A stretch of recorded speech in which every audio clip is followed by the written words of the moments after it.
ஒரு ஊர்ல ஒரு பேராசை பிடிச்ச நாய் வாழ்ந்துகிட்டு வந்துச்சு. அந்த நாய்க்கு பயங்கரமா பசி எடுக்குது. எல்லா இடத்துலயும் போய் உணவை தேடுது. எங்கேயுமே அதுக்கு உணவு கிடைக்கல. கடைசியா பசியோட இருக்கிறவனுக்கு ஒரு எலும்பு துண்டு கிடைச்சா எப்படி இருக்கும்? அவ்வளோ சந்தோஷத்துல அந்த நாய் துள்ளி குதிக்குது. அந்த எலும்பு துண்டை கவ்விக்கிட்டு போகுது.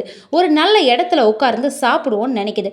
அப்ப ஒரு பாலம் வருது. அந்த பாலத்து வழியா எலும்பு துண்டை எடுத்துக்கிட்டு போய்கிட்டு இருக்கு. அந்த பாலத்துக்கு கீழே இருக்கக்கூடிய தண்ணியில அதோட முகத்தை எட்டி பார்க்குது. எட்டி பார்க்கக்குள்ள அதோட ரிஃப்ளெக்ஷன் அந்த தண்ணியில தெரியுது. அதோட ரிஃப்ளெக்ஷனை பார்த்த அந்த நாய் தன்னை போலவே ஒருத்தன் எலும்பு துண்டோட இருக்கான், அந்த எலும்பு துண்டையும் அவன்கிட்ட இருந்து வாங்கணும்னு குலைக்க ஆரம்பிக்குது. அது குலைச்சதும் அது வாயில வச்சிருந்த எலும்பு துண்டு தண்ணிக்குள்ள விழுகுது. அவ்வளோதாங்க.